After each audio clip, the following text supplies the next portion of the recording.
जिनके बच्चे बीमार हैं वो माँ बाप सुबह दोपहर शाम 7 दिन अपना अपना आधा गिलास पानी पास रख लें। बच्चे को नहीं पिलाना, ना बच्चे को सुनाना है। वो ख़ुद सूरह रहमान की किरात को सुनेंगे। पानी लिया, आंखें बंद की और उस तिलावत को सुनना है। 15-20 मिनट की तिलावत है, वो ख़त्म हो जाती है।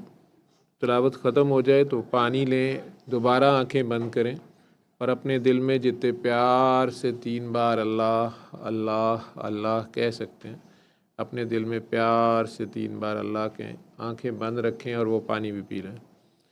शिफा मिन जानिब अल्लाह है। इस तरह माँ बाप दोनों वो पानी पीते रहेंगे।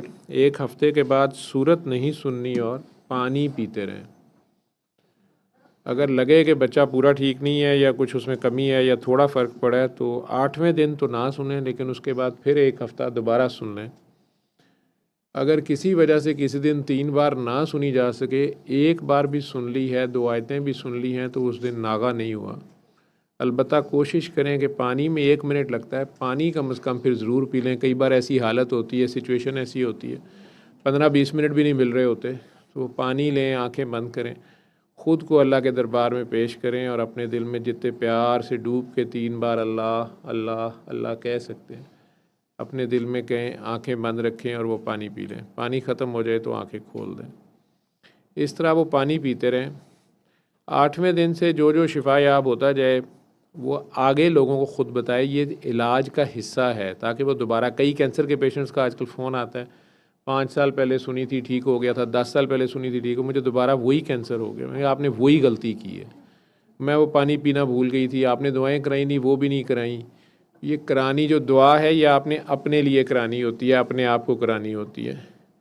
और बेसिकली जब आप दुनिया को आगे वो दुआ कराते हैं तो आपको ख़ुद को याद रहता है, आपको दोबारा वो फ़िरौनियत आपके अंदर नहीं आती है।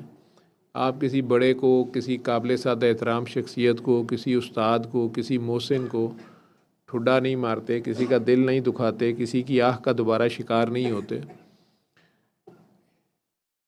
या अपनी पारसाई के ज़ोम में ख़ुद इतनी बड़ी दुआ नहीं दे मांग बैठते कि फिर आजमाइश के वक्त चीखें मार रहे होते हैं कि ये मेरे साथ क्या हो गया।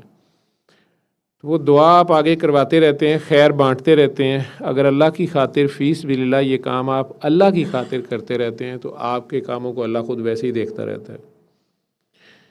जो उसके आगे ज़ीरो हो जाता है, सरेंडर कर देता है, उसकी शान है। आप उसको मानते मानते जब खुद ज़ीरो हो जाते हैं तो आपको ज़ीरो रहने नहीं देता, वो हीरो बना देता है, क्योंकि उसने अपने पर्दे रखने ही होते हैं। लेकिन ये खालिस लोगों की बातें हैं, मैं सिर्फ कर सकता हूँ, रास्ता बता सकता हूँ, क्योंकि मैंने एक शख्स को देखा है अपनी ज़िंदगी में, इसलिए कहता हूँ कि नामुमकिन नहीं है। क्योंकि उन्होंने कहा है, मैं भी कोशिश कर रहा हूँ, आप भी कोशिश करें, कोशिश हमारे ज़ुम्मे है, नतीजे अल्लाह के ज़ुम्मे होते हैं। तो इतनी सी दुआ है, वो आपने बतानी है बेगर्जी से, बेलौसी से। मुर्दा दिलों को ज़िंदा करना है। घर घर उजड़ा हुआ है, ये मैं आपको बता दूँ, 8-8 कनाल के घर हैं, उजड़े हुए हैं। सगे बहन भाई रह रहे हैं उस घर में, कई कई दिन से बात तक नहीं की हुई एक दूसरे, कई कई महीनों सालों से, जनाजों में नहीं शामिल होते हैं उस घर में रहते हुए। आज भी मैंने केस डील किया, हॉस्पिटल लेके जाने पे कोई तैयार नहीं है। जवान बहन है, डायलिसिस हो रहा है, जवान भाई है, घर में मौजूद है, एक बार नहीं साथ जाता। बाप बेटी को लेके बूढ़ा धक्के खा रहा है, बेटा शराब पीता है, ऑनलाइन पैसे कमाता है, गालियां देता है। और ये है कि जिस माँ की खातिर मैं बाप को गालियां देती थी और मेरा भाई देता था, या हम समझते थे कि अब्बू जालिम है और अम्मी मजलूम है, वो आपको माफ़ नहीं करती। 25 साल पहले जब वो सोशल सिक्योरिटी में आपके पास मुझे लेके आई थी, आपने अम्मी को कहा था तुम्हारी बेटी को कुछ नहीं है, ये जो डॉक्टरों ने अल्सरेटिव कोलाइटिस कह दिया, पखाने में खून आ रहा है, मुझे तो ये डाउट लग रहा है, इस रिपोर्ट को दोबारा देख लें, लेकिन मुझे गुर्दों में थोड़ा मसला लग रहा है। ये भी किसी को माफ़ नहीं कर रही, शायद बाप को नहीं कर रही। और आप घर में देखें कोई मज़लूम तो नहीं है आपके घर, तो नहीं हमारे घर अम्मी है, कोई भी नहीं है, कि नहीं कोई मस्कीन कोई यतीम कहीं आपसे जुल्म हो रहा है। तो अचानक आपने कहा ये भी आपकी बेटी है। तो मेरे साथ एक लड़की जो बैठी हुई थी, तो मैंने अचानक कहा कि जी ये मेरी बड़ी बहन है।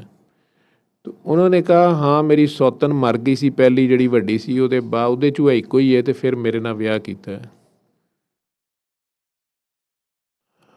तो वो बहन उठ के चली गई थी, तो आपने अम्मी को कहा था इसकी आह से बचो। उन्होंने कहा ਇਹਦਾ ਪਿਓ ਕਾਫੀ ਨਹੀਂ ਗਾ 24 घंटे ਇਹਦੀ ਦੁਆਲੇ ਰਹਿੰਦਾ, ਇਹਦਾ ही ध्यान करता है। तो अम्मी आज तक आपको माफ़ नहीं करती, लेकिन 25 सालों बाद मैं ढूंढती हुई आप तक पहुंची हूँ। मेरे गुर्दे फेल हो चुके हैं, डायलिसिस हो रहा है। बात आपकी सच निकली। डॉक्टरों ने कुछ साल बाद मुझे कहा कि यार ये डायग्नोसिस डाउट में था, फ़लाँ दवाइयाँ दे दी तुमने, ये खाई, तुम्हारी किडनीज़ में उस वक्त भी रिपोर्टों में प्रोटीन है, वो किसी ने देखी नहीं, पता नहीं मिस कैसे हो गई, लेकिन अब तो गुर्दे फेल हो गए हैं। लेकिन डॉक्टर साहब मैंने आपकी वीडियोस देखी हैं, मैं अपने बाप को माफ़ नहीं करती थी। मैं और मेरा भाई अपने बाप को जालिम समझते थे अपनी माँ के बिहेवियर की वजह से। हाँ अपनी सुतीली बहन से हम प्यार करते थे, अम्मी को कहते भी थे, लेकिन अम्मी उससे बहुत बुरा सलूक करती थी।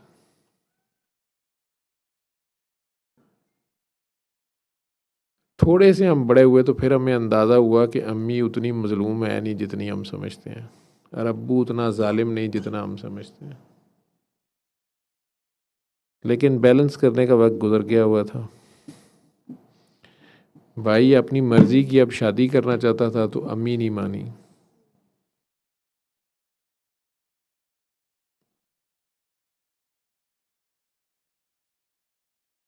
अब्बू ने वो बड़ी बाजी की शादी की थी, अम्मी ने उनसे कुरान ले आई थी, हलफ लिया था कि इसकी, वो अम्मी वहाँ उसकी शादी नहीं करना चाह रही थी, उन्होंने कहा था नहीं मैंने यहीं करनी है। तो वो बाजी तो अपने घर खुश है, लेकिन अम्मी ने अब्बू को कहा था कि इस सूरत में इसको इस घर से जाने दूंगी, नहीं तो उन्हें फ़ोन कर दूंगी, इसके बारे में कुछ बता दूंगी कि मेरे बच्चों के मामले में तुम नहीं बोलोगे। हम दोनों आज भी उसी घर में बैठे हुए हैं, मेरे गुर्दे उड़ गए हैं, उसको शराब नहीं छोड़ती। उस लड़की की तो शादी हो गई हुई है, क्योंकि अम्मी को वो लड़की पसंद नहीं थी। वो भाई से बड़ी फ्रैंकनेस में बात करती थी। लेकिन भाई आज अब्बे को मुजरम समझता है कि अब्बा मेरे हक़ के लिए क्यों नहीं लड़ा, और अम्मी को तो वो गालियाँ देता ही देता है, मुझे भी देता है। उस घर में रहते हुए 24 घंटे वो एसी चलाता है, 90,000 लाख बिजली का बिल वो दे लेता है, इतना वो कमाता है। ये डायलिसिस ज़कात से करा रही है। ये नफ़रतें जो अम्मी अब्बू बोल लेते हैं ना, ये बच्चे काटते रहते हैं। छोटे बच्चों के लिए तो अम्मी मज़लूम होती है, कई बार अम्मी इतनी मज़लूम नहीं भी होती। जब आप बालिग होते हैं ना, फिर पता चलता है कि यार ये अब्बू इतने ज़ालिम नहीं थे, अब्बू का ही कसूर नहीं था, कुछ अम्मी का भी था। लेकिन उस वक़्त तक आपके जहन पुख्ता हो गए होते हैं, आदतें बन गई होती हैं, नफ़रतें अपने अंदर आपके बसेरा कर गई होती हैं। आपको कोई पागल डॉक्टर पिटता भी रहे माफ़ कर दो, तो आप कहते हैं कैसे करते हैं, कैसे कर दूं, मुझे माफ़ करना नहीं आता। दुआ के दौरान आंखें खोल लेते हैं। मैं दुआ करा रहा होता हूँ, कहते बक बक करी जो फ़ोन पे लगे होते हैं, आंखें बंद खोल, नहीं माफ़ करना। अजीब सी कहानी होती है, और दोष सारे अल्लाह को दे रहे होते हैं। अल्लाह का इसमें कोई दोष नहीं होता। इंसान इंसानों को माफ़ नहीं कर रहा। यहाँ पर ही अदालत लगा के बैठे होते हैं, एक दूसरे की एक दूसरे का सत्यानाश कर रही होती है। बच्चा नहीं बीमार होता, माँ बाप बीमार होते हैं, या पीछे दादा दादी नाना नानी होते हैं, या पीछे आ रही होती है, या आपस में आहें दी होती हैं। आपको एक मैसेज आया हुआ है खातून का, है नहीं है वो, ज़रा सुना दो। उनका नाम तो नहीं ना बोला वो उन्होंने अपना, उनका रिटर्न है, उनका वॉइस क्लिप भी है ना, पहले रिटर्न पढ़ दो फिर वॉइस क्लिप सुना दो, छोटा सा। My daughter's name is Fatma. नाम ना बोलना यार। And अच्छा, I once told my husband to make him realize what he was doing to me, that may your daughter suffer so that you feel the pain you are causing me. Little did I know that he won't change, and I am the one who is still suffering. Please let me know how to help my daughter to break this curse and have a happy married life with her husband and child. माँ कर रही है message कि मैंने अपने खामन को एक वक्त गुस्से में ये कहा था कि जो तू मेरे साथ कर रहा है खुदा कल को तेरी बेटी के साथ करे, तुझे फिर पता चले कि ये कितना तकलीफ दे है। वक्त गुजर गया, वो तो नहीं बदला, लेकिन मेरी बेटी वही कुछ भुगत रही है और मुझे लग रहा है कि ये मेरी बद्दुआ का नतीजा है। आप मुझे वो फार्मूला बताएं कि ये दुआ या बद्दुआ रिवर्स कैसे करनी है। मेरी बेटी बहुत भुगत रही है, उसी हालत में है जिस हालत में उसके बाप ने मुझे रखा था और मैंने बद्दुआ दी थी। इनका वॉइस क्लिप भी था, सुनवा दें। अस्सलाम वालेकुम, मेरा नाम आलिया है और मेरा सवाल ये है स्लो वन पे ही चलाओ ना इसको। अस्सलाम वालेकुम, मेरा नाम आलिया है और मेरा सवाल ये है कि किसी पे की तुम दी हो हुई जाना। बद्दुआ या किसी की लगने का असर किस तरह से ख़त्म किया जा सकता है।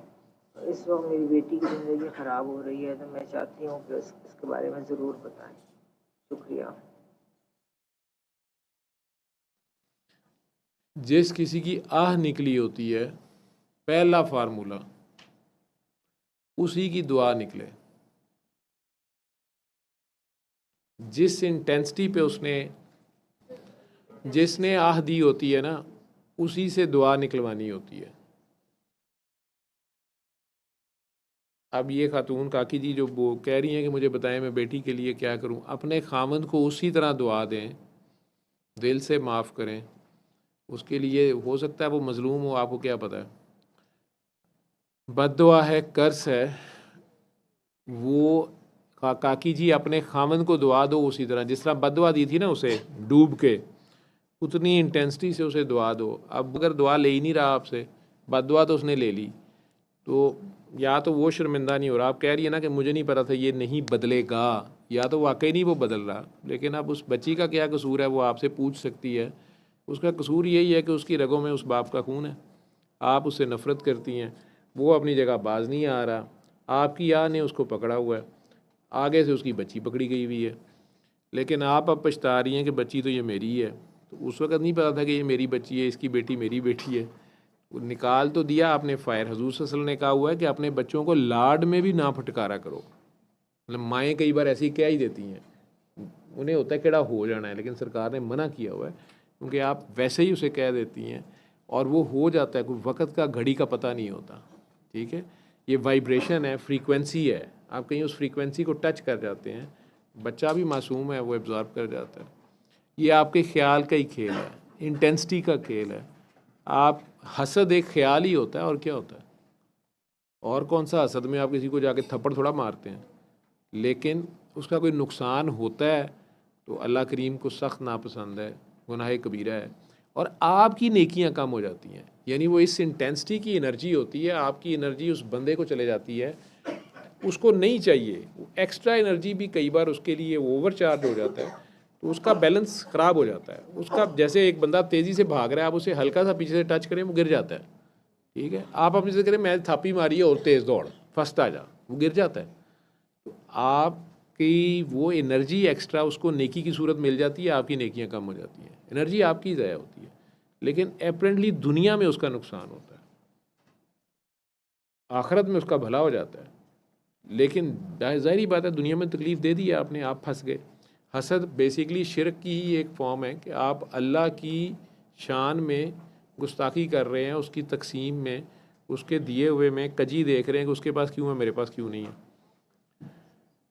इसी तरह मियाँ बीवी हैं, वो आपस में गुस्से, मर्दों की ये बहुत बड़ी ज़िम्मेदारी होती है। कल भी सुंदर जी का निकाह था, मैं 2 मिनट के में जाना पड़ा, इमरान मुझे उठा के ले गया। वो कारी साहब पढ़ा रहे थे, उन्हें दोनों बच्चों को आए कुछ कलमे उन्होंने पढ़ाए।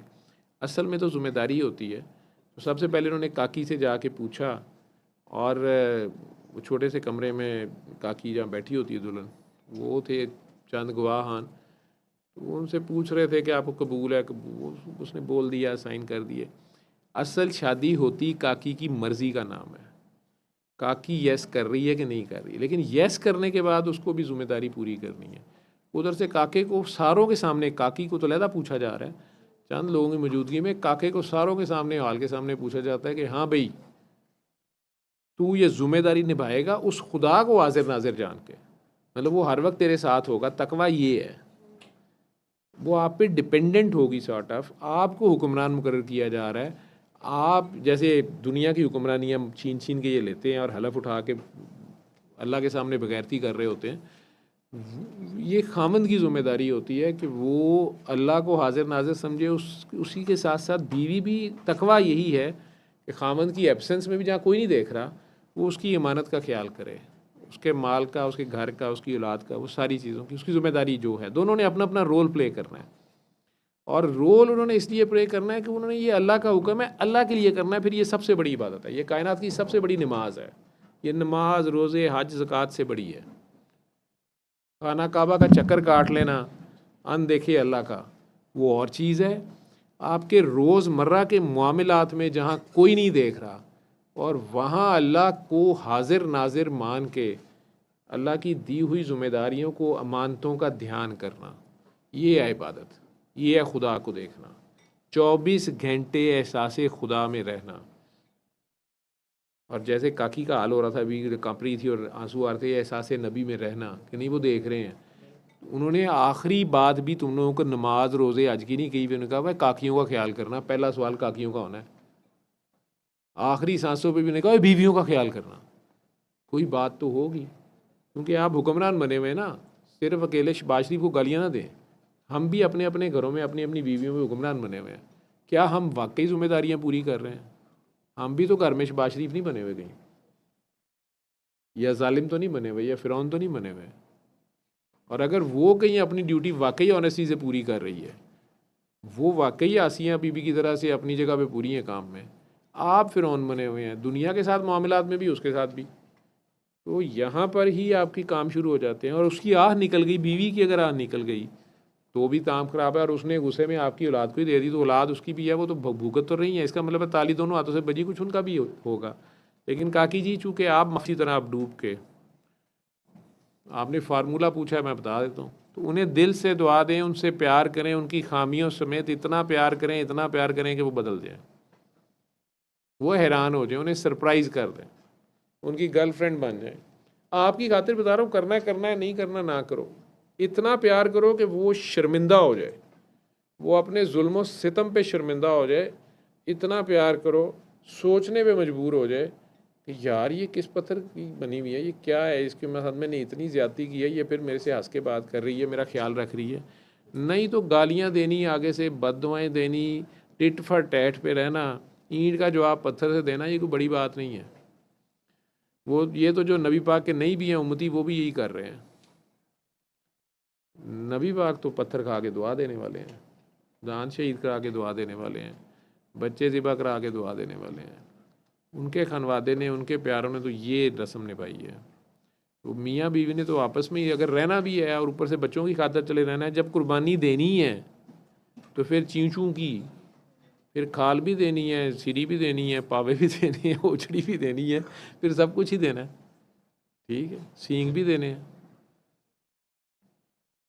जब सर दे जो दिया है, चाहे बेटे की खातिर दिया है, बेटी की खातिर दिया है, घर वालों की खातिर दिया है, लेकिन अब उल्टा बददुआ दे के बेटी बेचारी भी फंसाई हुई है, अब ख़ुद भी तकलीफ़ में है, उसको माफ़ नहीं कर रहे तो उसे भी तौबा की तौफीक नहीं हो रही। ठीक है, उसकी बजाय माफ़ करके उसे दिल से प्यार करें, अल्लाह की खातिर, रसूल की खातिर कि हैं अल्लाह ने ये खामद मुझे दिया हुआ है, ये अल्लाह की देन है, ऐसे समझ लें। अल्लाह दे पा के तो देखो, ठीक, उसकी कदर करके देख लें। हो सकता है वो बंदा इस उम्र में एकदम चेंज हो, वो चेंज हो, उसकी बेटी के हालात चेंज हो जाएंगे, आप दोनों आपस में ठीक हो जाओ, आप ठीक हो जाओ, बच्चे ठीक हो जाएंगे। बेटा सल्ले अला सल्ले अला सल्ले अला सल्ले अला सल्ले अला शफीना सल्ले अला